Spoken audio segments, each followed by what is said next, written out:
Justin and Jai are a couple of guys who know they're gonna die, so they're biding time by consuming content and wasting their breath. It's a podcast called Amusing Ourselves to Death. Fear the goat from the front, the horse from the rear, and man from all sides. A Syrian proverb. Hi, and welcome to Amusing Ourselves to Death, the podcast where we talk about the content we love. My name's Jai Peck. I'm Justin Passano.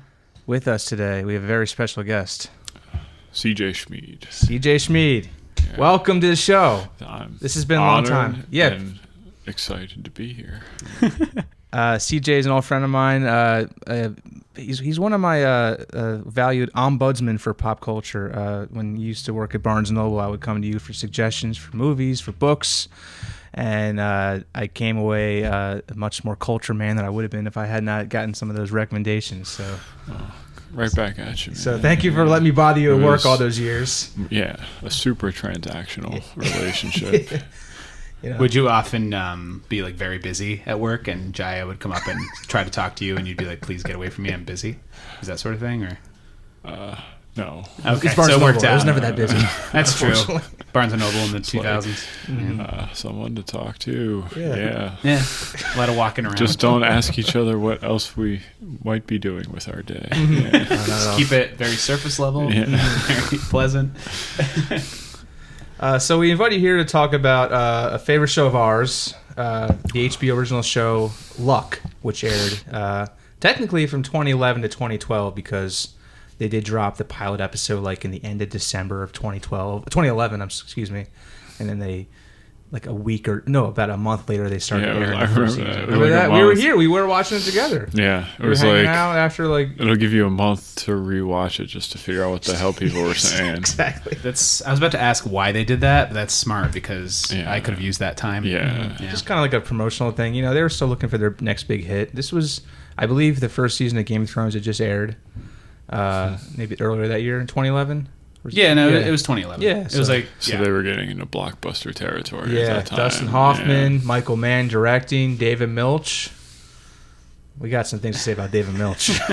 Good. I want to hear them because I want to understand why. Why David Milch? What did else did Michael Mann do? He did Heat. He did Collateral. Miami Vice. The movie and the TV. Well, he produced the TV show. Oh, okay. Anything else? He trying to see if I've seen any of these so Michael far. No. Mann, The Insider. The Insider's pretty good. Public Enemies. Black Hat. Nothing. No one saw Black Hat. No, I almost got into a fight with someone in Black Hat. Apparently, there's a director's cut that's like the best movie ever. Yeah, it only airs like on FX, like once in a blue moon. Yeah. But it was like right before a big snowstorm, and I was like really looking forward to it. And like, this guy was just like chatting the entire film. So I went up to him and said, "If you want to have a fucking conversation, there's the goddamn door." Holy shit! I've never heard you. I was not in a good place that day, and I just was like, "This guy is talking over my Michael Mann movie." When was this? This was in 2015. I want to say. So not that long ago. Yeah. So around the time people change in 5 years. I met you about a year after that. Okay. Wow. Yeah. No, you're still the same person. I'm still. Anyway, this show is one of the last series that David Milch, the acclaimed TV writer, produced. The last, right? It could be the last. I mean, not counting the Deadwood movie that just came out last year. Yeah. Unfortunately, he was diagnosed with Alzheimer's, and I think health-wise, he's not doing that well. Okay, but that sucks. Milch. We talked a little bit about that before, like how he's just like he's kind of not doing great. He was very well known for writing on Hill Street Blues in the 70s and 80s. Okay. He co-created NYPD Blue. Okay. And he's just one of those guys that, like, I think he really just kind of blossomed into this kind of like pure creative vessel in the 2000s with Deadwood, John from Cincinnati, and now Luck. All canceled. I never even heard of John from Cincinnati until today. Yeah, it had the unfortunate business of airing like immediately after the Sopranos finale, like that night, like when everybody was checking their cable boxes, right? And they're just like, "Here, you want to watch a show about surfing and Jesus. God, yeah."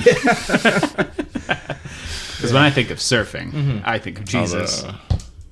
Yeah, but Milch, when I think of Milch, I think of like someone who's like he wakes up every morning and like literally just kind of like welcomes like the creative gods to like enter his fingertips, or not fingertips, because he's known for not writing himself with his fingers. He has a back problem, so he literally would lie on his back and he would dictate to like an assistant on what to write. And they'd transcribe it. Yeah. So Okay. He'd be like, all right, Ace. Let's go down to the horse barn, Gus. No, let's lose that comma. Backspace. Let's go down to the fucking horse barn, Gus. This is starting to make a lot more sense. So did he have an outline? I believe so. Okay, or if it wasn't all totally like off the dome. I've listened to a lot of lectures by this guy and just kind of getting kind of insights in his process. Yeah, the process is like it's very structured from what I've gathered. It's like you look at something like that. Luck is a little bit different, but you look at something like Deadwood, where like years of research went into it, and then he shows up and he doesn't have anything written the day of. Or he does, and he's like, we're throwing out all these script pages. I got something came to me in the morning, like a vision, but it's very much like it needs to be ripe. Like the actors don't get to see the words until the day of the shooting because he wants it fresh, right? Yeah. And so it's a discipline he extends to himself as well as his actors. Mm-hmm. If it sits around, it gets stale, and even if it's even if it's the best writing ever, there's something to be said for having something fresh that people haven't said out loud 50 times already, and like getting that reaction of somebody hearing it for the first time. Yeah. Which, when you're dealing with like television productions, or it's repetitive. Those are two big forces meeting each other in the middle. Like when you have to deal with with actors and locations and all kinds of things. And horses now. So horses. Yeah. So this was a show where he did, when he was working on Deadwood, he would literally they would be just kind of coming up with the entire plot lines like the morning of. I don't want to say the word interfered, but he was just he threw a wrench into the works of the show in a good way. But in contrast, for Luck, working with Michael Mann, Milch was explicitly barred from set, so he could not make these changes the day of. So that all right, Milch, you're going to send your scripts in. We're making these scripts. You're not showing up with the boxers from Kinko's. He must have been furious about that, though, right? I don't know. Is there any interviews with him, like being like really like? There's like tall tales, but I mean, you see interviews between Mann and him, and they seem to have found an equilibrium. Yeah, they both did the commentaries on the Blu-rays together. And they both respect each other's process and trust each other. Or it's like the shooting, the editing is your thing, the dialogue is my thing, as opposed to other Milch projects where it's like he's in the editing room half the day and he's laying on the floor dictating the other half of the day. Yeah. Or he's on set telling actors how to deliver their lines or where to put the camera. So it's like it's an auteurist sensibility. Absolutely. But you hear everyone talk about him as he's not a dictator. No. People are whenever I have trouble working on a scene on another show, I'm thinking, what would David Milch have me do here? So seeing some behind the scenes stuff of David Lynch projects, it seems like he directs almost kind of the same way, Lynch, where he's just what have on you set seen constantly. What have you seen? I've never seen any on set stuff. The Blu-ray extras for Twin Peaks: The Return. It's a lot of there's 6 hours of content, and it's all just him, he's in the actor's ears, just being like, okay, so here's what you're thinking with this, and he's very on hand, directing and changing things. It seems just never mind, we're gonna do it this way. Yeah. He's literally going up to Laura Dern's face with that putty when she changes into that other character later on, and he's literally just applying makeup himself, while also chain smoking American Spirits all day. Just burning her face. Yeah. She's fine with it. Yeah, it's really good though. I'd check it out. But another thing that comes to mind with Milch is he's very mindful of he's fascinated about symbols that people organize around. In Deadwood, it was the concept of gold. It's about a town that kind of organized around this property in the earth that has value, or at least we give it a value. Yeah. In Johnson, Cincinnati, it was, I guess you could say, it was God. It was the ocean, surfing. It was the waves. Yeah, the waves. Yeah, the waves. And then this show, it's horses. It's luck itself. It's fucking money. Just money. Yeah. Money's power. Mm-hmm. So so Milch he's a character I could watch him talk all day. There's like many hours of his seminars. Like he talks about, there's this one called like A Day in the Life of the Writer. Like it's over a course of like 5 days. And he talks about just like, he used to have like a terrible heroin problem, obviously a gambling problem, which we can get into later.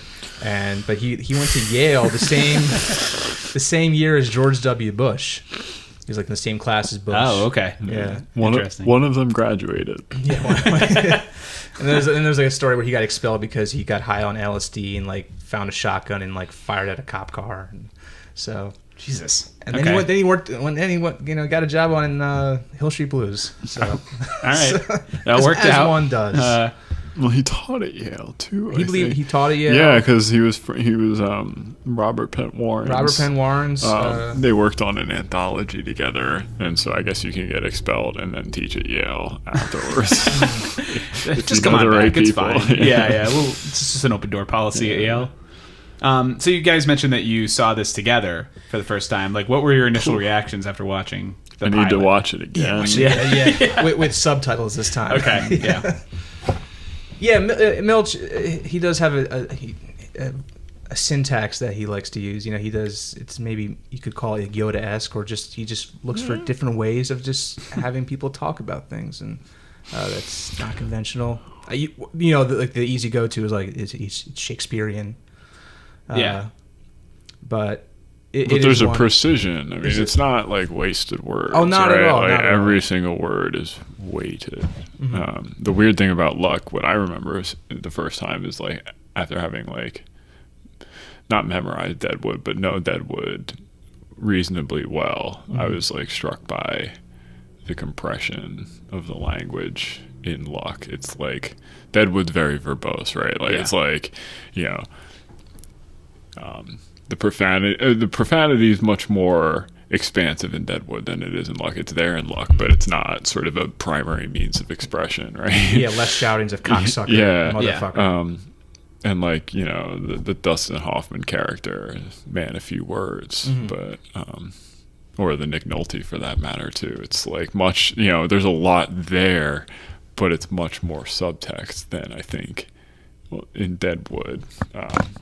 There was a much greater confidence in the words than the silences that are there in Luck. Possibly like a side effect of just not being able to be there like that day on set and just kind of giving that extra 10%. That extra cocksucker. That extra Yeah, that, you know what? Say this. He's a cocksucker. So that's Milch. So the show did air in 2012. It only lasted one season. There were some horse deaths, which we can get into. Three.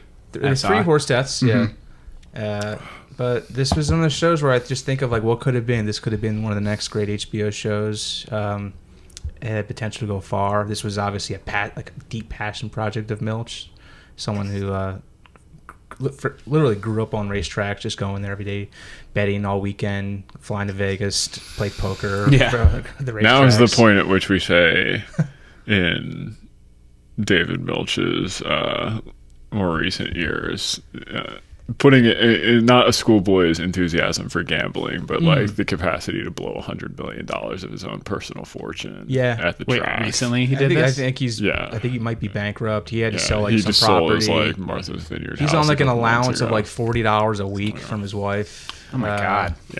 Yeah. It's it got out of control. He's not okay. Wow. Like before the Deadwood movie? Yeah. I mean, he's been a lifelong, like he's an addict, right? Yeah. So his addict characters are very well drawn. The gamblers in Luck, are brilliant in the same way that he is. He's by reputation like an excellent handicapper, similar to Jerry in the show. But at the same time, someone who's a brilliant handicapper still has the capacity to go out and blow $100,000 in one afternoon, right? That actor, I think Jason Gedrick, who played Jerry, he said he watched Milch gamble. Like he brought all the cast to like the track before they started filming, and it was saying it was just like watching them like just do jazz or rap. There's like a rhythm to it. It's wild. And just like this guy was just a world-class musician when it comes to like picking numbers and figuring out odds. So cool. Well, how about before we get any further, you bought these seltzers, which we have not introduced yet. The Polar Seltzer, 100% natural, impossibly good. They're unicorn kisses. All right, very on theme for the show. Great. So I've had this before, and I think this is the one that tastes like Skittles. Would you say, CJ? I did not say anything about Skittles, but it looks like a very birthday cake kind of flavor. Yeah, it's very pink and yellow and blue. I'm gonna open it. Here we go. All right. That was a sound of me not opening mine. I already drank half. It's okay. It came. I didn't know it was like a ceremony thing. Yeah, that's all good. That's all right. Fucking peaches, cinnamon. It does taste like peaches. I don't know if you just said that as an expletive. Just don't want to see no goddamn cinnamon on the table. Since you said that, it tastes like peaches. I don't know. And also frosting.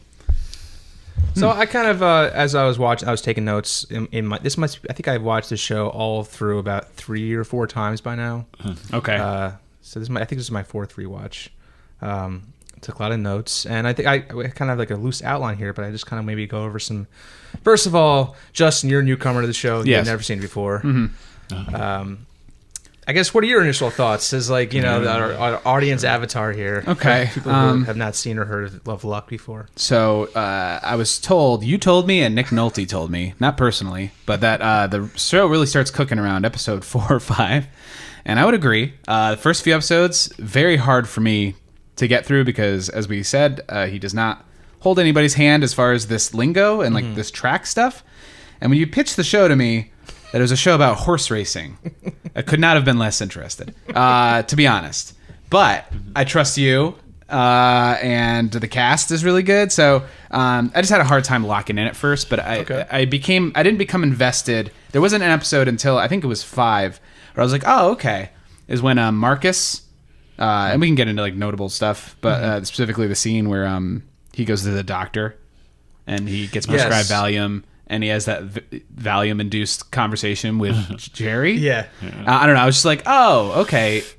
I don't know. For some reason, I was like, he's confusing friendship with homosexuality. He's just like, I think I might be queer for you, Jerry. I don't know. I just care about you. I think about you all the time. Talk him down. Yeah. And it's like, but yeah, it just was a very human moment. Whereas before, I just got lost in the horse lingo. All the plot machinations and like what's Dustin Hoffman up to. And I guess that was a problem.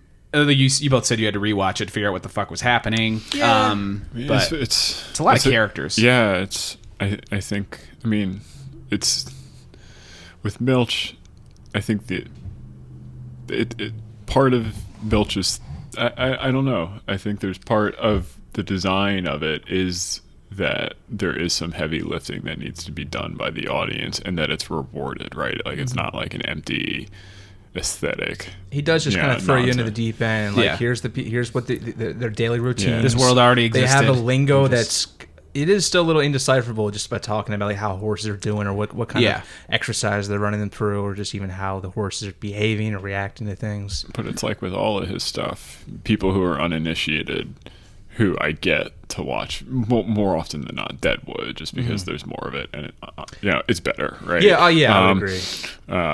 That I just tell them, like, don't worry about getting lost in it, right? Find that one moment, which is what you're talking about. Yeah. And it's like, be open to that, because there's going to be a lot of shit that is just like blowing by you in vernacular that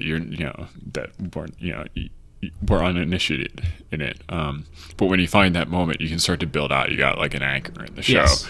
And the more familiar you get with it, if you go back and choose to rewatch it, those moments are the backbone of the show. I mean, even beneath all of the esoteric dialogue, there's beating heart to all of it, right? And that's his intention. He's not there. There's no hollow scenes. It's always like, what are the stakes for the character, and what is an artful way to have the character express himself? You have two characters. And that's different, right? It's different. It's a different kind of You've even got two characters who's like even like their speech patterns are almost indecipherable. You've got Escalante who like kind of uses like speech as like kind of like a shield just to kind of like not let anyone know what he's up to. Well, everybody's very except for those four guys, Marcus, Lonnie, Renzo, and Jerry are very stoic. And for the first until like the later episodes, I'm like, why is Dustin Hoffman and like Ace and Gus like? Why is this even in here? Like, I don't understand what they're talking about. There's a whole scene where they're literally just both falling asleep in the hotel room. And I was like, did they forget to turn the cameras off? Like, what? Like, but I mean, I get it later on, like, because that storyline really picks up with this whole stuff with Mike and then killing that kid. And I was like, oh shit, okay. Now it's like, it just takes a while to get there. And like you said, it's just, the audience had to do some heavy lifting. And I noticed HBO started adding, I think around episode 3, the extra features of like the track lingo. Just to try to get, and I started watching that. I was like, hey, it basically is like, what does this word mean? It means this, and it's like Richard Kind talking to you and being like, what does it mean to claim a horse? Yeah, and I did learn a lot. I didn't know that jockeys had agents, or you could claim a horse but still not get it because they make a claim on that. The names of the horses, it took me a while. Mongato is the horse that the four... They lose initially. They call those four gamblers either like the degenerates or like the railbirds. The Three Stooges? Four Stooges. Four Stooges, yeah. And then you got Goose kind of on the outskirts, fifth wheel. Yeah. Then you have Pint of Plain, which is the one that Gus technically owns, but Ace is not allowed to. Ace is in love with. He's a felon. And then you have Getting Up Morning, which is the son of a horse that Delphi? died that named Delphi, who was killed for insurance money, but Walter, some course of action was Nick able Nolte's to character, Walter, was able to get Delphi to breed, and this is Delphi's son. So those, but it's like there's like one brown horse and the other two are kind of black. So it is a little confusing. If they had maybe like a white or like a lighter brown horse in there, maybe. Well, it's confusing too because not everybody. I don't know. Like they're betting on horses that they don't. Like they own Mongato, which means my cake in French. They're also betting on Getting Up Morning, and then it's like we're not only do we have a ton of characters, but we also have multiple horses, who look exactly alike to me because I don't know horses. So that was difficult from the beginning, but it was really the 4A guys that really I locked into. Yeah, and then from then on, I like also Rosie, loved Rosie.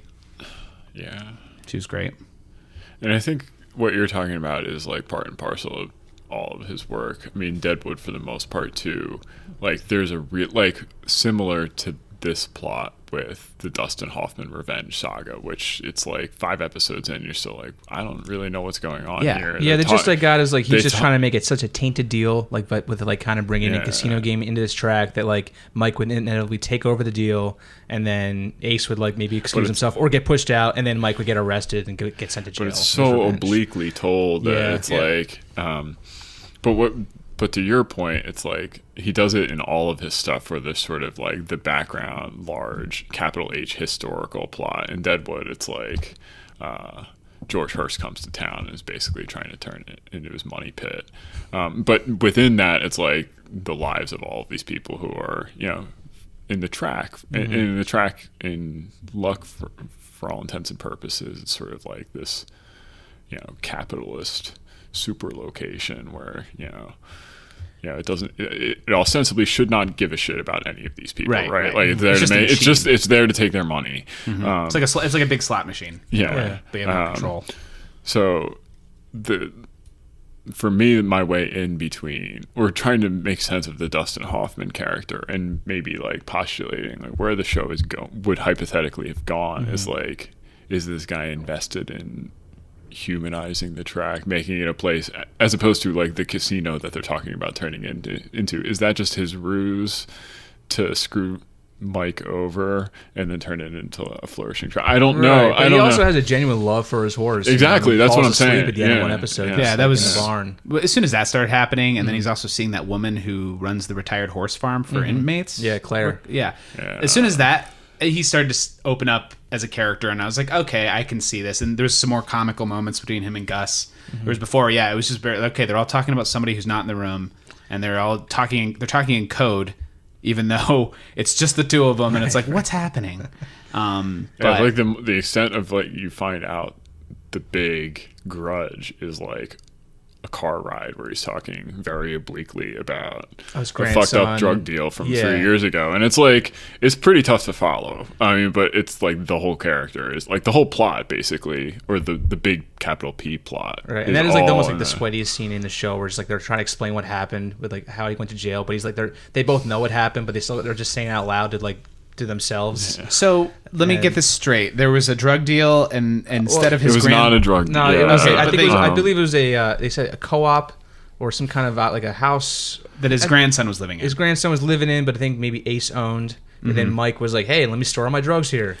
And then his grandson Brent was having a party, and the cops showed up, and like they found the drugs, and then Ace said, "Hey, that's mine," to take the fall. Yeah. Okay. I missed the part where it was Mike. There were Mike's drugs because I was like, okay, I can see him taking the fall for his grandson, but I was like, why is he so angry at Mike? And I missed that detail. I think at that point Mike wasn't even introduced like physically yet, so I think he didn't show up until episode 4, I believe. So that's one of the faults of the show. Maybe they could have brought Mike in a little earlier, but he still was a kind of a presence that, maybe the fact his name was Mike, it was just kind of like, hey, Mike. It just kind of has like an innocuous kind of tone. It's like your neighbor. Yeah. That's a Mike at the store. Yeah. I have my buddy Mike. As opposed to Ace, who's very... Yeah. Ace Burns. Can we talk about how his name is Ace? His name's Chester. Yeah. Who knows why? Yeah. He's very on the nose gambling. Let's call him Ace. Hey, it worked for Casino. De Niro. Let's call him Ace Rothstein. Ace Bernstein. Yeah, but I'll agree with you overall. Like maybe the Dustin Hoffman sequence, like that plot line, it was kind of like the Trojan horse that kind of got the show on the air. You paid the show HBO. If you said it's just like, well, it's a show about a bunch of like jockeys and trainers and gamblers at this track, and they just talked about their lives, and they're like, I don't know, maybe like, but with Dustin Hoffman plays like a gangster, and people are dying. He's got a horse there, and Dennis Farina's his bodyguard, and there's a whole organized crime aspect to it that gets that kind of dips in, and then that's like that could have just been one of those necessary evils. Like, this is how we get the show in the air, just because like we won our next Sopranos, basically. Yeah. So, and it's interesting that you say. I was thinking about this. That you called him a gangster. I don't know. Like, what's your impression? Is he a gangster? I don't know. He definitely. I mean, he goes to a boardroom, right? Like he's got he's got $500 million to throw into the track. Like, he's legit. Yeah, he is legit. Yeah. But remember in the finale when they thwart that assassination attempt in the diner, and Gus is like, I think we have a situation just like in Chicago. So it's like, they've dealt with like hitmen before. They've come out. Yeah. There's very early in the show. I remember one of the falling asleep dialogues, or that I think we come into in the middle of. And Dustin Hoffman's talking to himself about back in the day when there were real guys in the back rooms with blood on their hands, sort of like distinguishing his own history from these guys. He sort of came up out of the time when you had to get your hands dirty. He's made it. He's out of that now. And the other thing that's weird about his character, like what makes me salivated or sad that they didn't see it through, is the fact that this is like post 2008 crash, and it's a billionaire who's sympathetic, as opposed to like basically any other attempt to do that. With all the bailout stuff, and it's like very. And this was around the time like Occupy Wall Street, right? Like 2011. Yeah. So.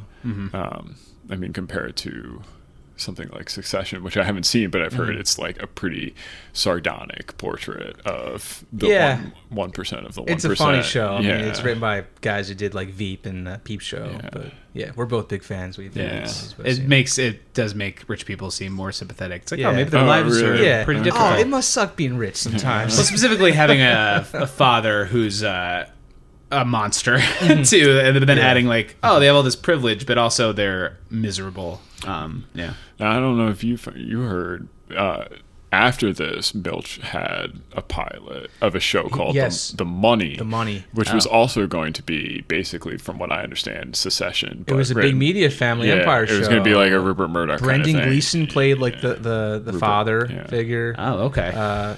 But it was going to be like New York billionaire media conglomerate family. It was, I read the script. I have a copy of the script. I sent it to you. I think we read it out loud. Yeah, we did a reading of it. Yeah. Nice. Yeah, So- it was a much different tone. He didn't get to make it because of this show. Well, they made the pilot, they just didn't pick it up. So Oh, they it just didn't pick it exists up. out Okay. there. Yeah, I found the script of that, another pilot he did that got produced but never picked up. But yeah.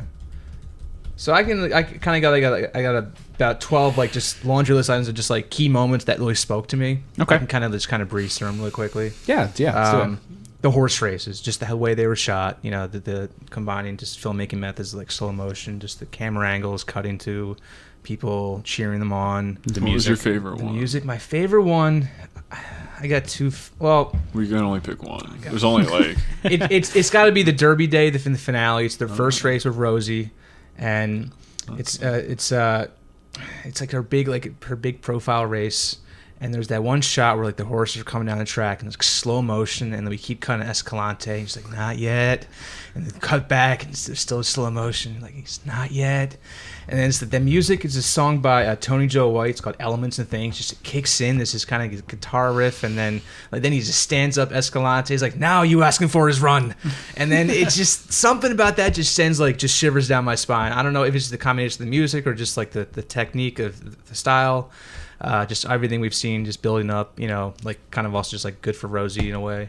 Yeah, So- I thought that was. I like that because it was pitting.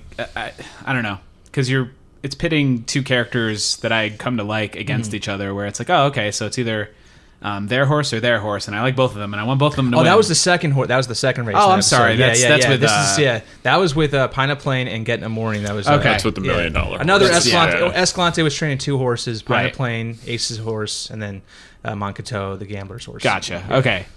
So Yeah, no, the Rosie race though, I do remember. Yeah. That was good. I mean, you know, they are like the key set pieces of every episode. Every episode featured a race. Most of them pretty solid. There's one race where it's just like, oh, Ronnie almost lost, but then he won. You know, and that was it. You know, it's just The Rosie's one though is because she does screw up when she's riding Getting Up Morning, and she uses the stick, which Nick Nolte's that's Walt's another very one of those upset moments about. that just And it's kinda- because she panicked, and she says she's like, oh, I just was right alongside them, and I was impatient. Whereas this, she held off, and then she did. I don't know. She overcame that. It was like a violation, and you can see just when she uses that whip, and then just like you cut to Walter, the old man. It's just he feels it like in his soul, you know. Can we talk about that? What was that? Why is it because it hurts the horse? I mean, or I she said think it has something to do with the fact that this horse's father, he either saw or heard the horse's legs being broken. I get that. So- I get the history of it, but I think it's actually. I mean, it might be.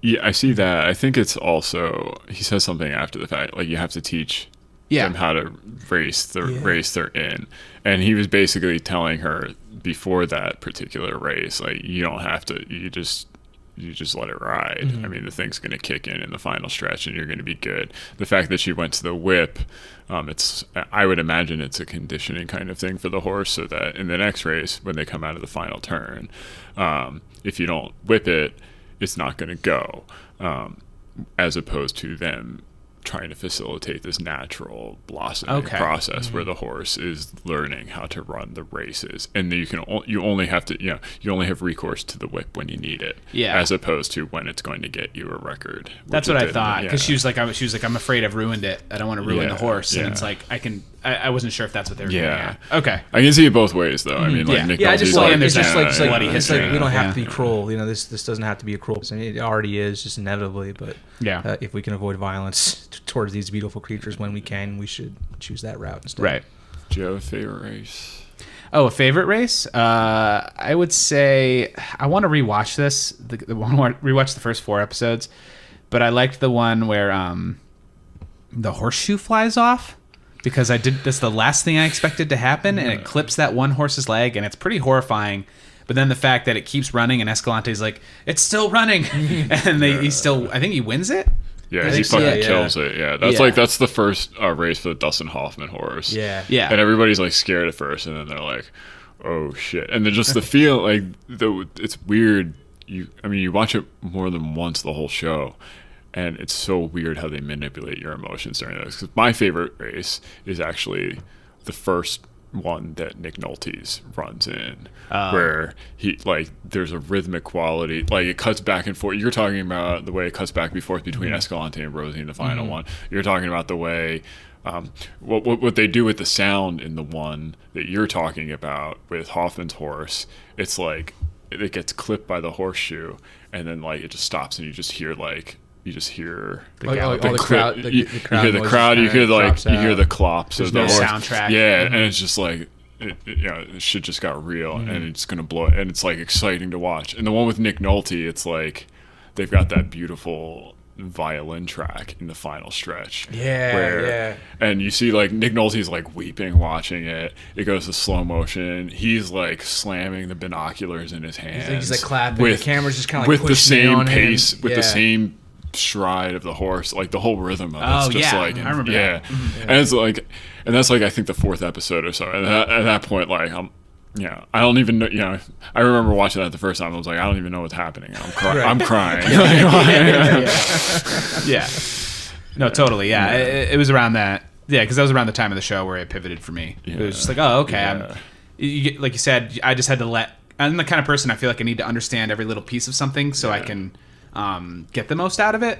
Whereas with this, especially in the later episodes, like they'll say something like, "Oh, I bet on the I can't even draw it up in my mind, but I just let that go over my head. I'm like, that doesn't matter. It doesn't matter. You understand. I can see they got a big bet going. Of the I hope they get this big bet. This person doesn't like this person. You reach a number of rewatches, and you reach a point where you're like proud of yourself when you can like follow 70% of the pick six in the first episode. You're like, I think I understand. I've seen Deadwood all the way through probably a good 5-6 times. There's still like sections where I don't know what's happening here. Like I have not cracked the surface on some episodes, I'm sure, but. Yeah, that's why I want to keep diving back in. The most complex bet in the show, the pick six, is the first episode, and I'm supposed to. And then they do it in the this. finale too. They have the pick four. Pick four, yeah. We'll downgrade the finale. And then they're trying to explain it to Renzo's mom. Yeah. She apparently was signed on in season 2 to be like a main cast member, but then, what happened. But yeah, I love her moment when she gets off the Greyhound bus and like he's got like a cup of coffee and like a lit cigarette waiting for her. Yeah. He's like, never again, no air conditioning. Yeah. And then they go over her car, like, your car, were you in a fire or something? It's like this old scuffed up car. Yeah, I don't know. I liked her adding her in the end there, and then it was like everybody was bringing somebody new in because then Marcus brought in his doctor. Yeah. There's a really lovely moment when they win, and it just pans over to Marcus, and his doctor's just taking his pulse. Mm-hmm. And he's like, because the mom, I think, is freaking out, and he's like, why don't you broadcast it to the whole place, lady? You got to stay chill. Yeah. Like, everyone act normally.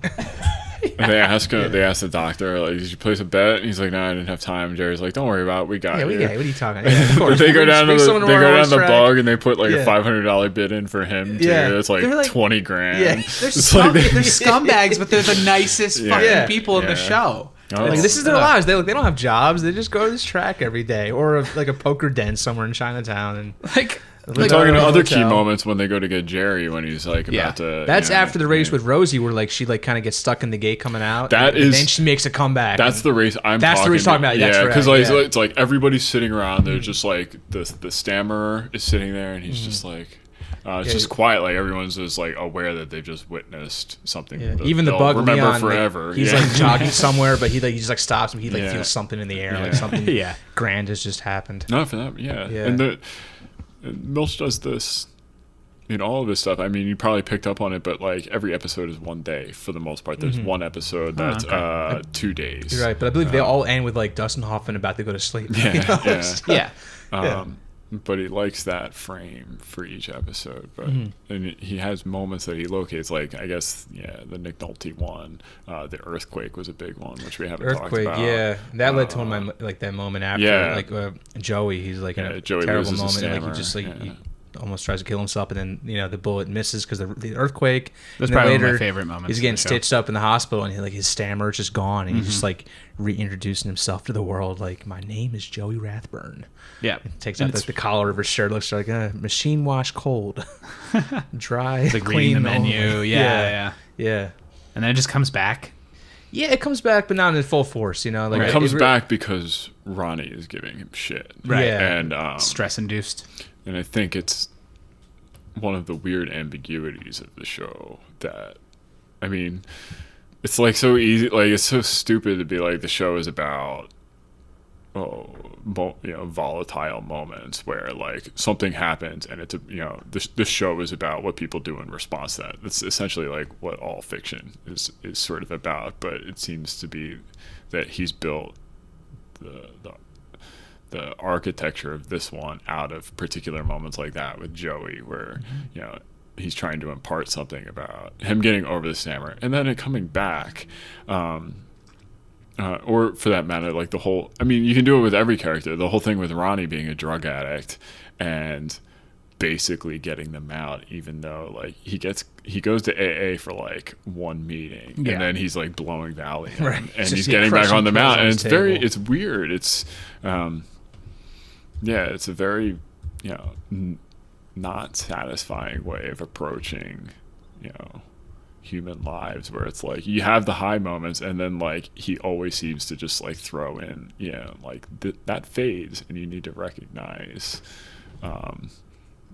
those moments when they're there and also be prepared for when reality comes back. It's reality always comes crashing back in and it's always there. One last final moment that kind of stuck with me that I don't remember even picking up last time was in the finale, Ace is in the barn. This is after he has Gus kill the hitman in the bathroom, and it's out of self-defense. And he's looking at those white bandages kind of hanging from the rafters, and it's just this kind of moment. It's just like it's right after like that thing they just survived, and just like it's their horse race is about to come up, and it's just this kind of like moment of reflection. I almost kind of see like those bandages hanging, almost like mimicking like jail prison bars, that he just got out of 9 episodes previously, and the music was kind of kicking in there as well. So that's just one of those things that kind of sticks with me, kind of like the heavenly light kind of going right through that. And who directed that episode was Mimi Leader, who directed a bunch of Leftovers episodes. Oh, okay. So nice. That was the finale, you said. That was in the finale, okay. Episode 9. Milch is unfortunately not big on episode titles. I noticed that. Yeah, every episode's called Luck. Yeah, it's just called episode 1 through 9, which is a shame because apparently the script that he wrote for Hill Street Blues that really kind of got him a job in television was called Trial by Fury. It's a pun off Trial by Jury. Wow. By Fury. And so he had a sense of humor. Fire, yeah. I was going to say fire, yeah. When you said jury, I was like, oh, yeah, okay, that works too. Yeah. And Deadwood, they did have some pretty memorable episode titles, but then John Cincinnati was just like his visit day 1, his visit day 2, his visit day 3 part 1. Is John from Cincinnati just about a man from Cincinnati who moves to the coast to go surfing? God. Dude, all right, no idea. Okay, well that'll save that for later. We're doing an episode on John Cincinnati. All right, fine. Great. It's worth it just for the title sequence. Yeah, okay. It's like the title sequence is the best fucking title sequence of any TV show ever. I still blast that song in my car all the time. It's called awesome. Johnny Appleseed by Joe Strummer. Yeah. Oh, Joe Strummer. Yeah. Oh, all right. And just like the montage they have with it and the final just shot. It's just like, it's perfect for the train wreck that is that show. Oh, okay. So this was like not it got canceled, obviously, but it wasn't like... surfers weren't dying on the show. No. 3 surfers died. One hit its head. It was one of the... Like, it was... Jai alluded to it earlier. It was like, it had the misfortune of debuting right after Sopranos. Yeah. Bad time slot. HBO was like sort of antsy about like having another hit at a point where they still express anxiety about these things, but they let, Yeah, I think also like first like the ratings weren't there. Also, critically it wasn't there either. Like it wasn't making any top 10 lists of 2007. Yeah, but so. HBO prides itself on not having to give a shit about that kind of stuff until the end. It's like they put, they have a proven quantity. Like Milch, who wrote the best show of all time, and Deadwood. It's like you get a pass. You get to make the show. And with the ratings model that HBO has, they don't have to give, shows debut after Sopranos, people are just turning off. Shows are up against the Academy Awards, the Grammys, like Luck was. They don't have to give a shit about the ratings. They know they're going to come around. They know what really matters is the ratings for the second season. Once stuff has been out there for a year, people are talking about it, and people are excited. That's what they're really interested in. They know it's going to be good. They don't really have to start worrying about it. They shouldn't I think there's just some stuff going on behind the scenes in Thompson City that we don't really know about. But like, remember, like Bruce Greenwood, like just disappears for like 3-4 episodes in the middle of the season. I mean, it is a train wreck. Like, I'm I'm like a serious apologist for the show because I want to go back to it someday. Awesome. Absolutely, yeah. It's like the moments that the moments that you talk about in Luck. It's like built out of some very cool. Like he's trying to like save the world with a television he's just show. Like, what so if it was God kind wanted of to get in doomed touch to with humanity? Yeah. How would he do it? Through my television show. Wow. All right. Yeah, it's cool. Sounds compelling. Yeah. So back to Luck. Yeah.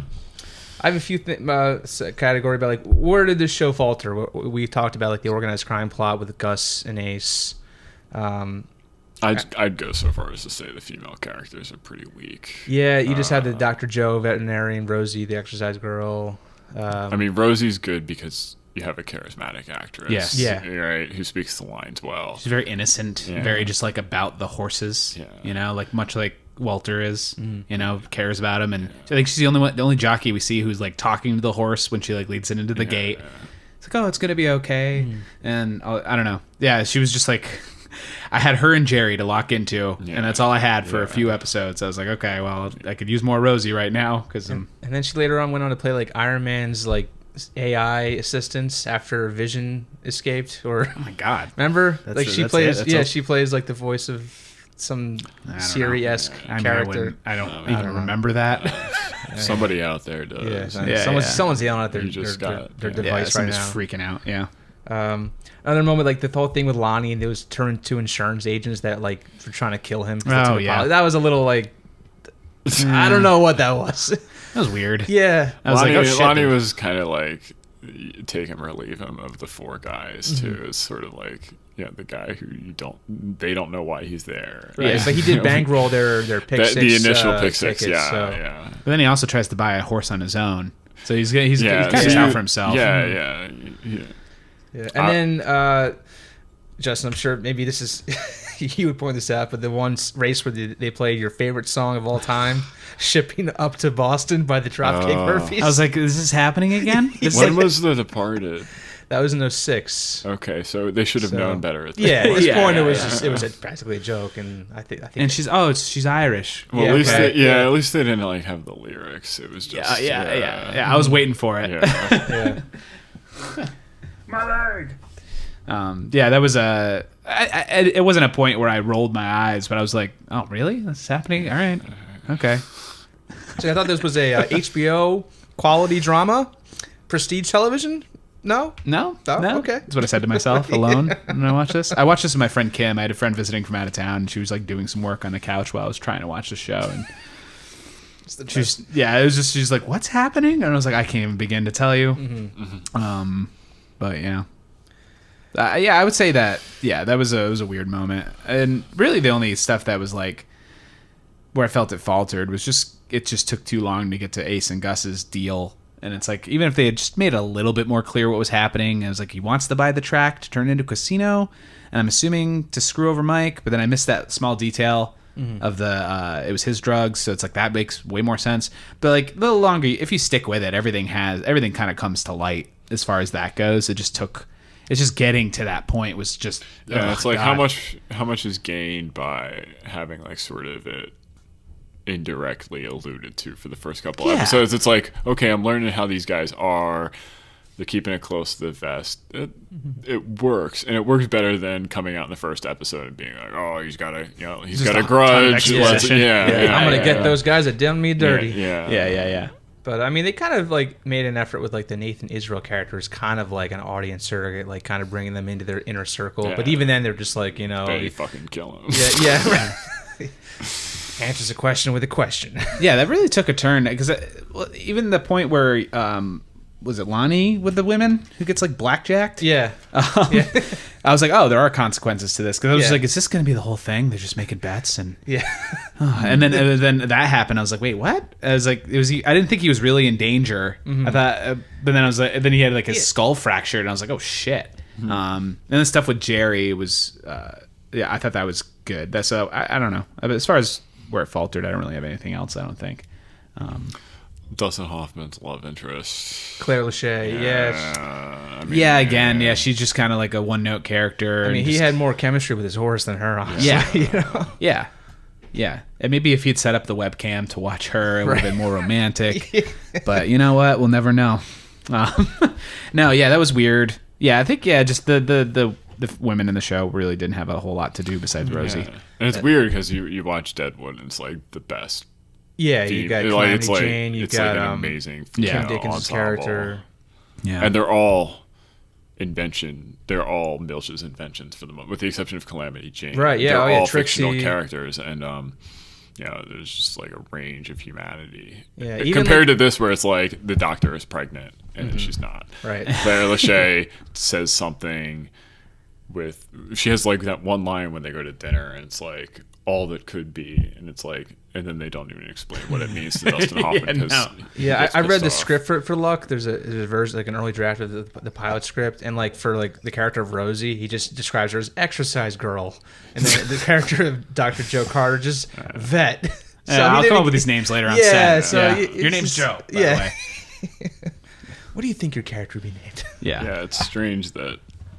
I mean, it's a weird combination of like, you don't know why a lot of these characters aren't given the range that his other characters elsewhere in his work have. You don't know whether it's the writing process is screwed up. Or, to be fair, that was an early draft, but it's there. It does come through in the text of the show. I agree. And it's frustrating. There's already too many characters for me to keep track of, and too many things. So then to have characters who seemingly have no reason to be there was frustrating. And it's like, well, why are we focusing on this person? Go back to the other.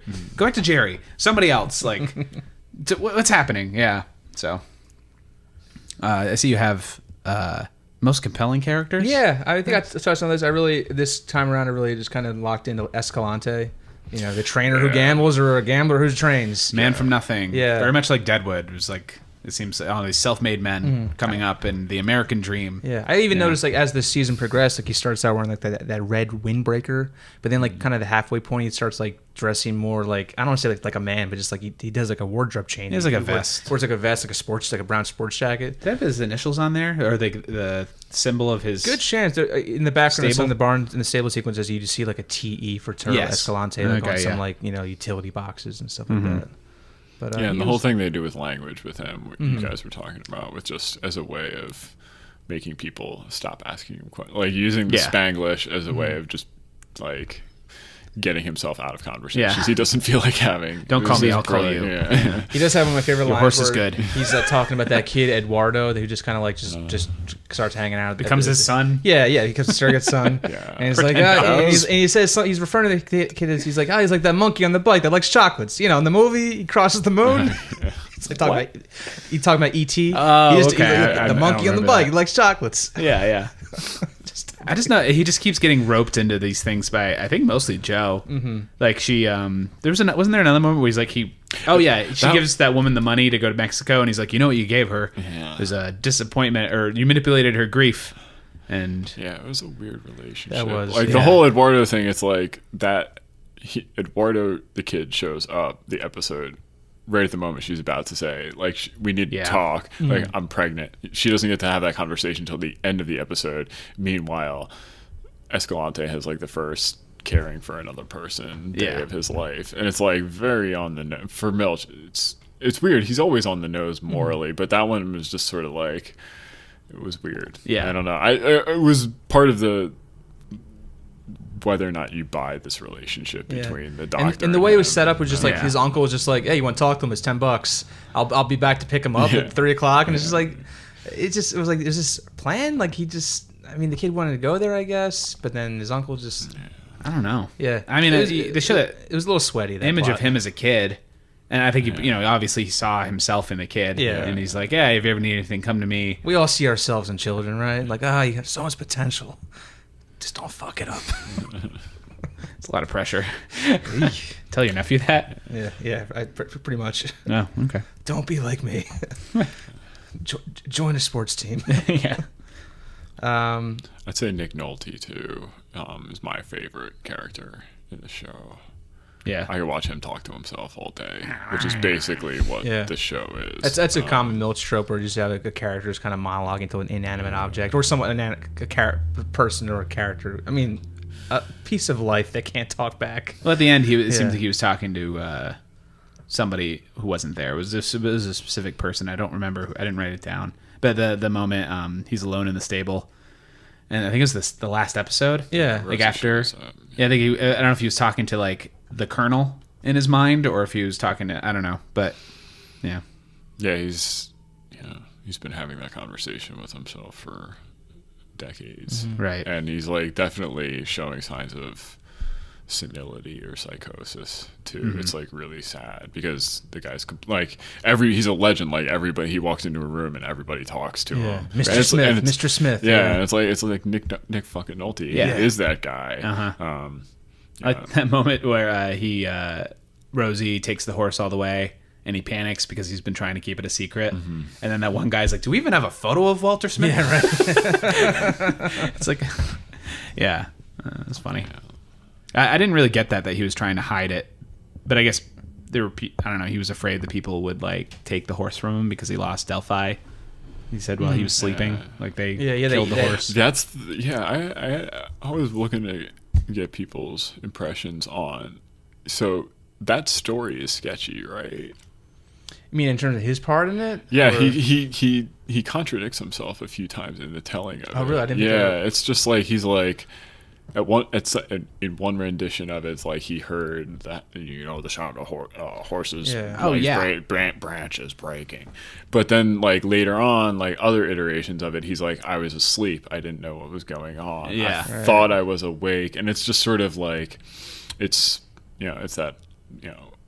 Is he just losing it? Like, or is he, has he invented a story, or what? It's interesting. Did Milch just lose the plot along the way from episode 1 or what does it matter? I mean, is his fucking horse? Is it his horse or is it these douchebags' horse? Yeah. Well, I'm gonna come down and say it's Nick Nolte's horse. I did like how like that they showed how evil that one guy was just by like just showing like let's just show his feet walking through the barn. I thought he was in the shadows, kill him. Yeah. Silhouette just like leaves the frame. Like that's pretty effective filmmaking right there. Just to show this guy's evil. Yeah, he's got nefarious plans. He's the son of the colonel who wants to just get dibs on.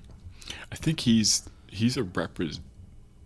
It's the whole he's a representative. Yeah, I think he's like a lawyer. The son is like in jail or something like that. Okay. I don't remember exactly. It's convoluted. Yeah. It's, okay.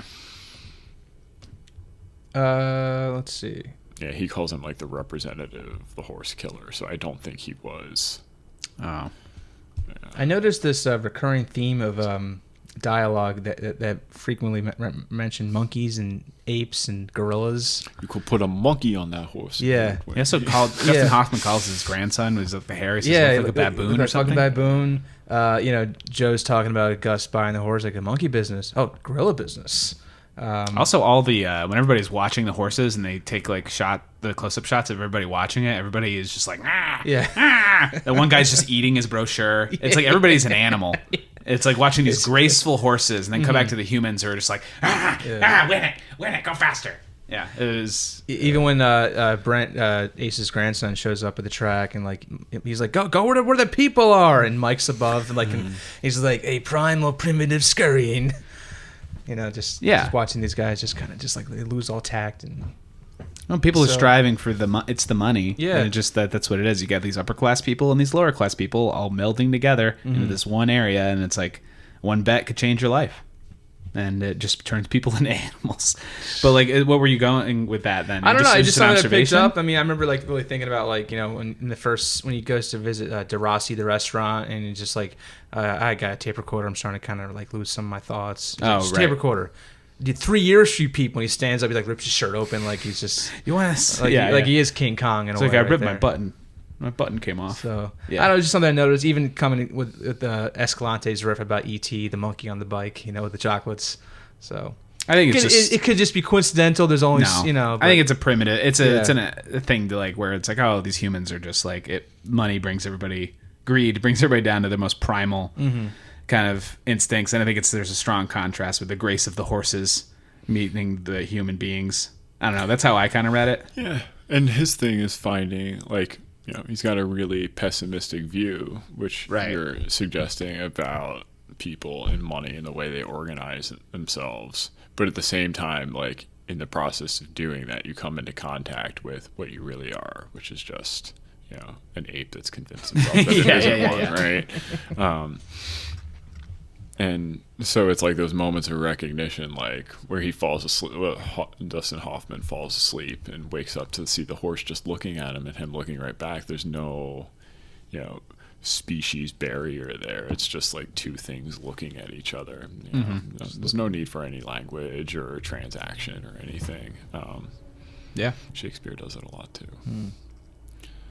Anything to say about the music? A lot of Sigur Rós tracks were used in there. Very hip soundtrack. Yeah, very hip. I mean, I feel like, I don't know, it made me care a little bit more about the horse racing that was going on. If you put it like a soundtrack to anything, it's so important to this sort of thing that it definitely helped elicit emotional responses, especially if I didn't know what was happening. I was like, oh, this is a moment that's important because of this. Right. Who did the theme song? Was that Nick Cave? No, it sounds like Nick Cave. Massive Attack. Oh, right. I was like, is it Leonard Cohen? It's that very deep voice. It was called Splitting the Atom by Massive Attack. Okay.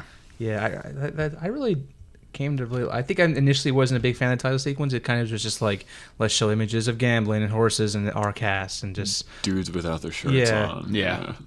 But, yeah, it was almost like a precursor for like True Detective. I've never come around on that one. Yeah, like the money falling from the sky. But I did notice they had this kind of like organ notes in the background. That kind of reminds you of just like a guy on the boardwalk, just like with a monkey. It's all a show. Yeah, it's all a big show. Mm-hmm. And just the kind of relentless pursuit of cash, like those fucking ducats, man. Yeah. So I'm so used to these title sequences now that it's just a moment for me to like look at my phone and then look up, I don't like skipping them though. Facts about if I'm watching something streaming, I do not skip the title sequence because that's one input into some algorithm somewhere that says like people like to skip the title sequences. Maybe we'll stop making them someday. So you got to watch the entire thing. Why? What's your argument as to why title sequences because are important? I feel like they're obviously if you're watching something on Netflix and you say skip, if you hit the button that pops up that says skip intro, that means that somewhere they log your decision there, and that so many people start logging those decisions of skipping title sequences that someday they'll get enough of those logs and those transactions that'll say people don't watch title sequences, let's stop making them, and then we'll be losing something beautiful out of what makes television. Okay. Those will be shows not worth watching that make that decision. Yeah. They're still going to I don't know. If you've got a good one, enough people are going to sit through it, I think. Like Deadwood, it's like, I need that 90 seconds just to follow the horse into town. I remember there's some poll that came out a while ago. It's like when you hear that HBO, like that, the static and like the like what does your brain go to next? Is it like woke up this morning from The Sopranos? Is it the Curb Your Enthusiasm theme? Is it Deadwood? Is it John from Cincinnati? 6 Feet Under for me. 6 Feet Under, yeah. What's this 6 Feet Under song? Dun, dun, dun, dun. Oh yeah, thanks. Okay. Yeah. I almost went to the curve. Yeah. We always had hand movements, like choreographed things for different HBO sequences. Whenever I'd watch 6 Feet Under with my friend Bill, we both pretend we were playing a pan flute during that moment. And then for the Curb theme, like when it do the bump, my friend Corey and I would always like raise our arms. It's so stupid. Speaking of monkeys, just like very dumb, I don't know. I like title sequences, but then it just like Twin Peaks. Twin Peaks Twin Peaks gets it done. Yeah. For that, I usually fall asleep for that 30 seconds. And I come back and I feel like I'm in a dream state, and it's the perfect way to watch that show. I'm still not convinced that the summer of 2017 even happened with Twin Peaks airing in Showtime. It's like the Bernstein Bears. I feel like it was just a collective dream we all had that David Lynch was just putting whatever the fuck he wanted on Showtime for 17, 18 weeks in that summer, Yeah. So I mean, sure, I have the Blu-ray set on my shelf, but have you watched it yet? I have not to watched verify it yet. It's real. I mean, you're gonna open it up. I have memories of watching it, but or those memories just implanted by some nefarious powers out there. I don't know. We'll never know. We'll never know. Well, what's your opinion on The Outsider, which is a new HBO show that they don't have a title sequence? It's just inserted in there. They just have ink blots. Occasionally, I don't even think last night's episode had that, where it's just like The Outsider. Is it any good? Oh, it's great. I like it a lot. I was worried because of Stephen King and he doesn't know how to end things. But Richard Price adapted it, so yeah, it's well done. Yeah. Some spooky shit going on. It's like a true crime spooky shit show. So Luck was canceled. Oh, what? Are you serious? They renewed it for a second season pretty much right after the show debuted, and then they actually filmed the entire premiere of season 2. I was going to ask if you guys had seen that because I saw on IMDb that was there. Yeah. Is it a thing that's... you can't... It's nowhere anywhere. I don't think they...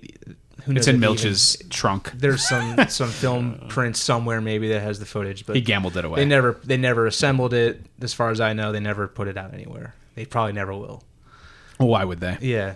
It doesn't seem like the show's like... Unless he wins like the Nobel Prize, in which case... I mean, I would love to just get like an HBO... Yeah, that'd be pretty cool. Then everything comes out, yeah. All the notes, yeah.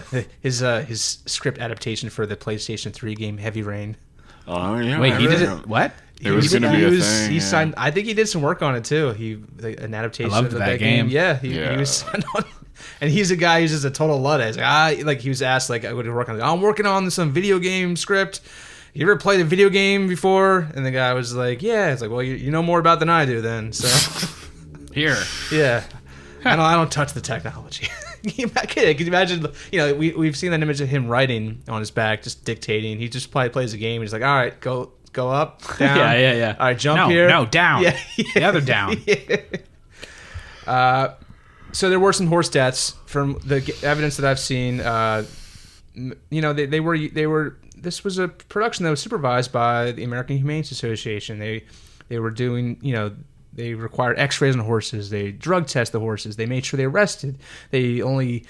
Ran like 3/8 of a mile or less. They can only be used twice a day. They were taking every precaution necessary. Still 3 died. But unfortunately, a few did die. Apparently, one died. Just let's see. Oh, the only one I know about is the third one that reared up and hit its head. That's the only information I found on the deaths. One horse was just playing, pulled its head up and down, and tripped on its own feet. Just a dumb accident. And apparently, it shattered its humerus, and they had to administer some pain medication. And it was not a fracture that was able to be treated, and they had to euthanize that horse. That was the first horse. A second one was just a catastrophic failure of its leg bone. Were these like old retired horses, or were they show like film they're horses? They're not decrepit. They're like retired horses. Yeah. Seen after by professionals. Right. Taking every precaution. It's like the proportion of horses that died in the show is actually less than the proportion of horses that die on a regular basis at racetracks, right? But PETA doesn't descend on racetracks because they don't get national headlines. True. For getting a show canceled. And there's even some monkey business where they detected they did like an autopsy of one of the horses and they found some drugs in the horse, and then PETA launched on that. It was just like these drugs were used after the horse already sustained an injury. They weren't drugging the horses to run faster. It was a PR circus. Yeah. And it was never gonna work. Oh well, that's music. It just wasn't going to work. Yeah. And it's like even Milch was saying, like in interviews, like, just horse deaths are just part of what happens to these things. I mean, that's just life. Death. I don't know if I would have been able to keep watching it with that in the back of my mind. But that's that's my decision, right? Like, but you couldn't have like recreated those race sequences with like CGI or like stock footage. That just you couldn't do that. Was it any of the main horses? Or did they I'm assuming multiple horses played multiple roles? Yeah, I don't know. They didn't really say. Yeah. I mean, each race had like at least 8 or 9 horses in it, right? So, it's weird that the first episode ends with the horse being euthanized, and then sets the tone for the rest of the show. So that was luck. What could have been? I mean, we'll never know. No, we won't. Or will we know? What? Guys. Wait, is this the surprise? Guys. You wrote surprise on the outline here, right after season 2 and before last remarks. Writer and advisor of the show, John Perrotta, who is credited on a few episodes. He's also an author of some books about horse racing. Okay. In 2013, he started publishing a blog post called Out of Luck, where he postulated what happened to all of our favorite characters after the show ended. Mm-hmm. Oh, no. he published these blog posts into a book. Jaya is now getting up, and he's pulling out a book he hid underneath. This is an another exclusive find where we can finally just find out what happened to all of our favorite characters. That Comic Sans bold. This is a Comic Sans bold. Oh my fucking god! Are you kidding? It's definitely a with print some some like Fear and Loathing in Las Vegas-esque illustrations. Did you read all of that?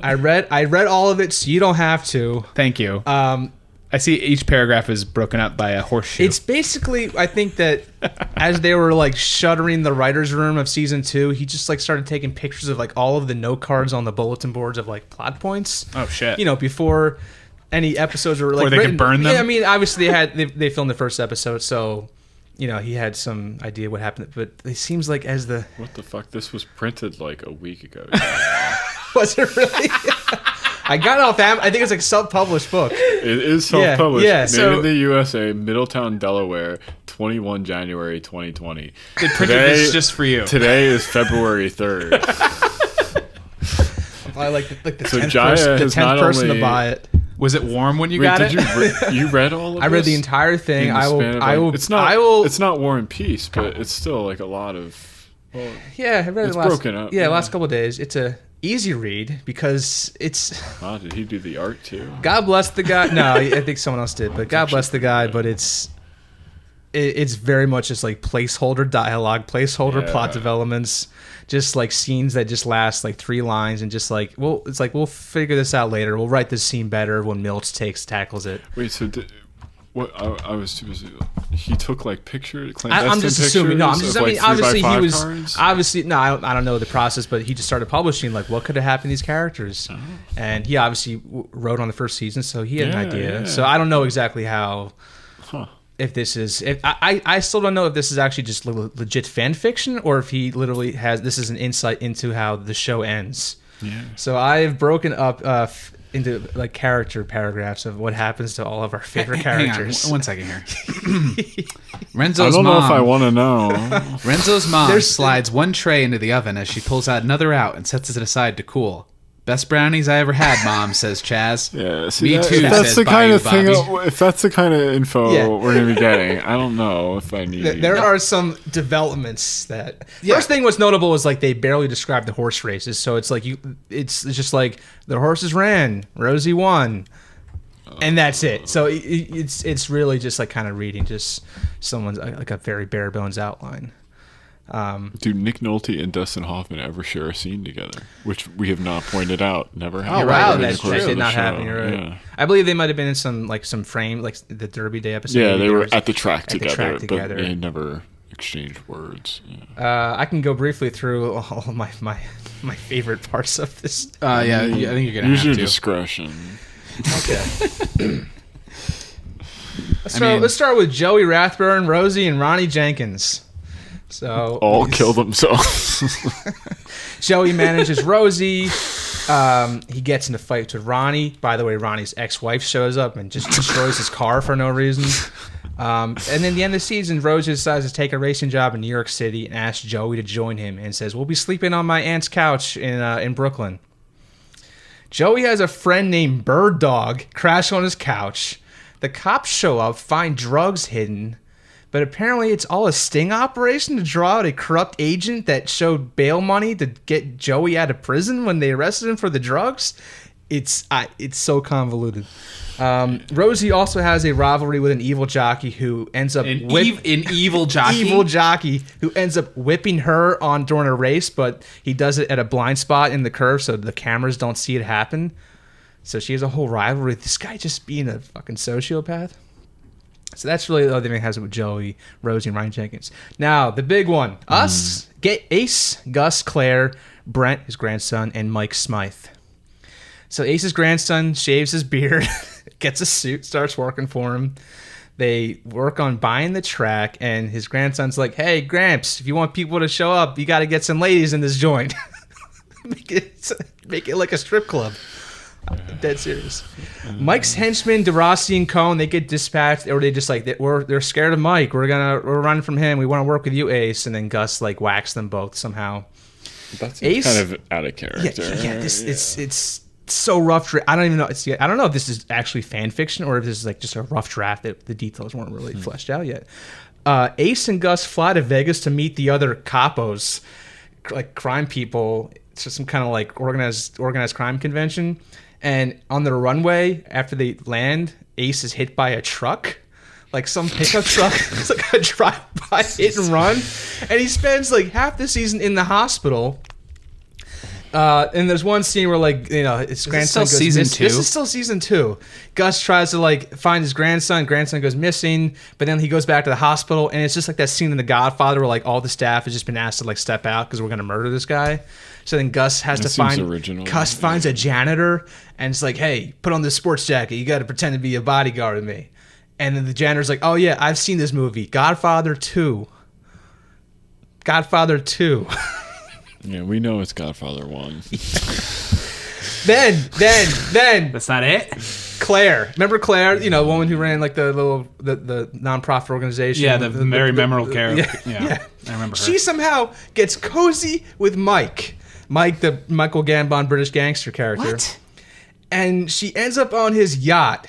And there's some implication that, like, Mike had something to do with her brother being in jail. And then there's a moment where the sun is setting and she pulls out a gun and shoots him in the heart and says, that's for my brother, bam, bam. That's for my boyfriend, Ace, Chester Bernstein, bam, bam. My boyfriend? Wow. Page 84, you'll see that. I was flipping through looking at the illustrations. Yeah. And then it's just the like pictures Ace, are better than the the pictures are better than the actual prose. Ace gets out of the hospital, does not spend one iota of that story on the track itself, or like even like looking at the webcam of Pine a Plane, and then it says, Claire, will you marry me? I love you. And that's it. Well, yeah. Okay, well, you know what? Satisfying conclusion. Wait. There's one more thing. Right. Okay, this is it. Walter Smith just blah blah blah. Someone wants to buy the horse. Then he's like, I'm going back to Kentucky to get revenge on those evil people. Escalante gets arrested for murder, but he didn't kill anyone because he was at Disneyland with his wife Joe and the kid. Yeah, someone killed W. Earl Brown's Chris Mulligan character, the guy with the claiming horse that they bought Mangato off. Oh. He gets murdered in the barn with the pitchfork. They blame Escalante. With a pitchfork? With a pitchfork. In a bar? This 12-pointed slippery Dan. You know, so you're not using any discretion here. Yes. Then he asked Joe to marry him, and they get married, and they adopt the kid, Eduardo. Last, the degenerates, the 4 gamblers. You said last 3 times. Okay, I swear this is it. They get an apartment together. They go to an apartment. No, like an actual apartment, like it wasn't. They moved out of it wasn't Escalante's apartment. It's like their own place. Wait, who's this? The degenerates. The 4 amigos. Okay. Yeah, the 4 amigos. Because they talk about getting a house. Yeah, so they get this house. They call it an apartment in this book. That's a great cliffhanger. Like we visit Jerry at the World Series of Poker. He loses all his money. Apparently, Naomi is a spy working for Leo Chan, his rival in the poker games, the Chinese guy. She's working for him. I buy that. Yeah. I buy that. Renzo's brother shows up, steals money from Renzo, then he leaves. His mother moves in, gets a weed card, and just like make some brownies. Goes to get like DP dough or whatever. Mm-hmm. Renzo falls in love with a waitress who's also in a cult and sends her money. Lonnie takes him to a horse farm where a horse he bought is going to breed. That's kind of a funny moment. And then they get in trouble with a loan shark, get beat up by this guy. And in the last episode, Renzo just absentmindly, I'm just going to get groceries, get some cigarettes. I'll get a lotto card. Scratches, enters in some numbers, and he wins $250 million. The end. Is that supposed to be the end of the show? That's the end of season 2. Or the show itself. It's the beginning of me sending all of my ideas to HBO and saying, "Can I have a job, please?" That's an exclusive. You heard it here, folks. We know exactly how the HBO original show Luck ended. There's a quote from Milch out there that's much less precise about where things are going. That maybe is better for not being explicit, but it's like he alludes to something Joseph Conrad said about Nostromo, novel, a Conrad novel. And Conrad talks about how the novel was about the degradation of an idea, and and Milch goes on to sort of talk about, like, I guess he was sort of trying to set up a tragic trajectory for what Ace was trying to do at the track, which was basically like humanizing this hyper-capitalist environment, like making it a place where people can come and like have transcendental moments, right? Sort of having, and you get that with that character, and like, he's such a, none of us said that he was like one of the most compelling characters for us, right? Like the protagonist of the show. Yeah. If anything, just like Gus was more entertaining. Yeah. I mean, and it was weird. It was like, you know, the most you get out of Ace is like these moments where he's like, what the fuck is wrong with me? It's like, yeah, we're wondering the same thing, because like this is not a fully fleshed out character. Right. But that's by design, right? Yeah. It's like we're thinking big picture. This is going to be someone we learn about incrementally. And I guess you get sort of like the dark side flashes of like the famous Ace Bernstein temper that people keep alluding to, and sort of like gets in his way at these moments where he needs to, you know, sit and think, which he does elsewhere very well. But just sort of seeing this guy succumb over the course of the show, I don't know. I found that fun to think about. But it sounds like you had fun thinking about this too. Did you have fun, Jaya? I had a lot of fun. This was a fun ride to go back. I mean, they printed this just for you. This didn't exist. He printed it a week and a half. You should email him, man. I'm sure he'd get back to you. Probably immediately. Actually, email him right now.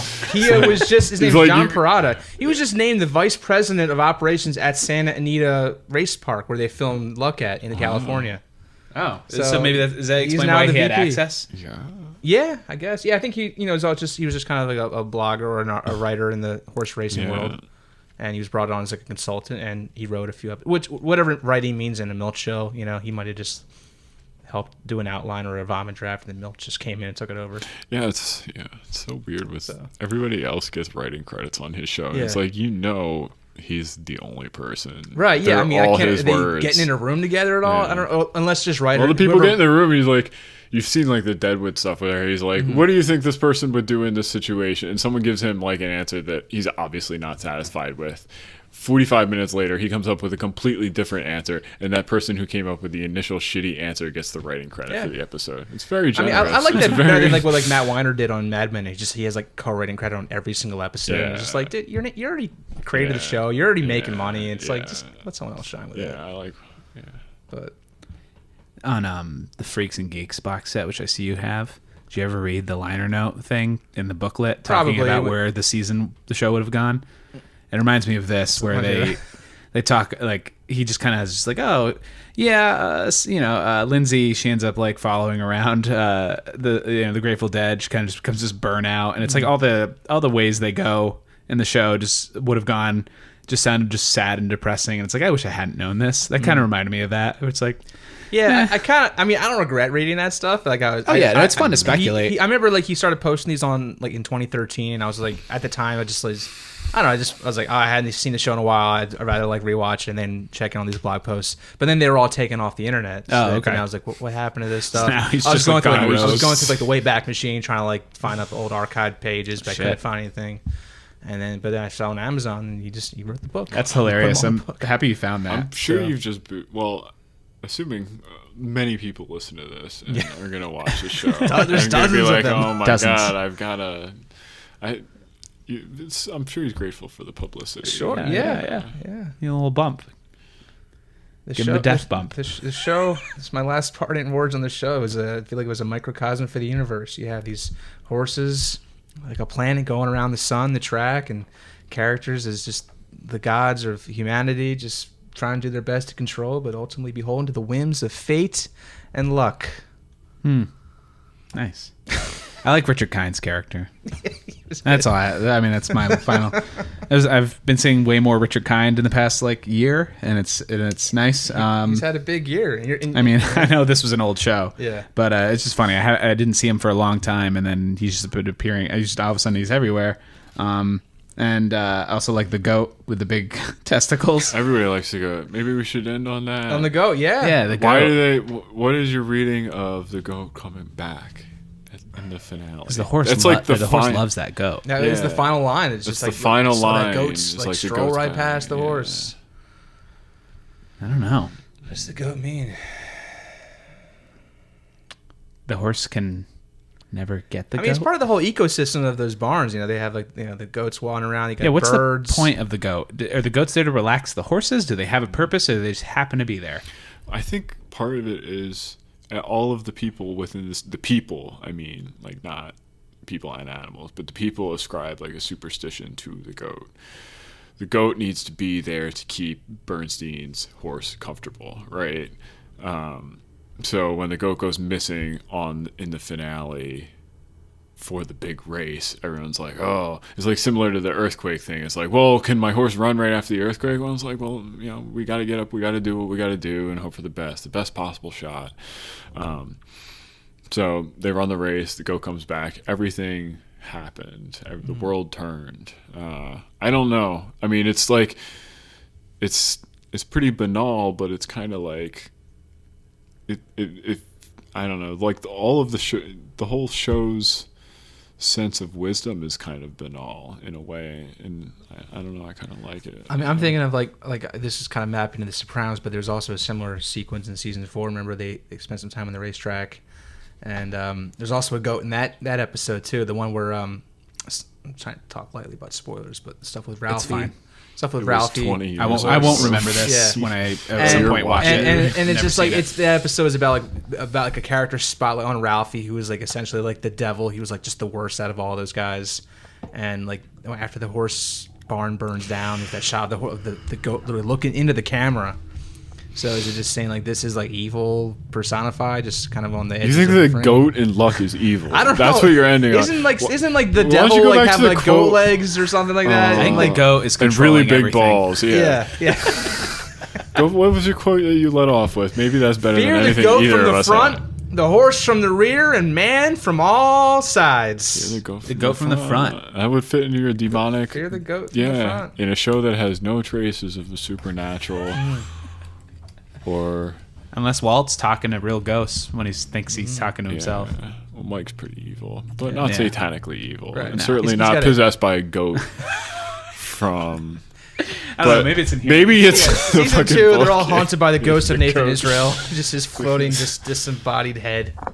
You know what character did not show up in that was the Bug Boy, Leon. Yeah, moved to Portland, right? Yeah, but I thought most shows like they move and they come back, like there's no mention of him whatsoever in season 2. That wasn't really. Yeah. Just couldn't make weight. Yep. Yeah. So I think that's it. I think we covered it pretty well. Yeah, I had one last thing. Sure. Another moment that I really enjoyed was the cake scene. Wait to go Greek. Wait to go Greek. This like 3-minute scene of but no, it says wait. So no, maybe it says way to go, and it's like, well, no, it starts with a W and ends with a T. Mm-hmm. I love this whole like. I don't know. It was a nice it's comic either overthinking moment. it or there is some threat in there. But what is the threat? Yeah. Wait to go. Yeah. Wait to go where? The whole Ace and Gus relationship started to become very comical towards the end. It was. I don't know. I like that a lot, and like I said, the motel room scene. But yeah, and I also wrote that quote down: "The goat from the front, horse from the back, horse from the rear, and man from all sides." So we're on the same page there. Yeah. Any lasting remarks? Your relationship with the show? Keep your hand open. I'll leave it there. Okay. That's good. All right. All That right. sounds good. All right. Well, thanks for coming Thanks, by. CJ. Anything you got to plug? Anything coming up that people can see? Anything you want anybody to know about that you like? No. Okay. Me neither. Good. All right, Jai. Well, let's end how we end every episode.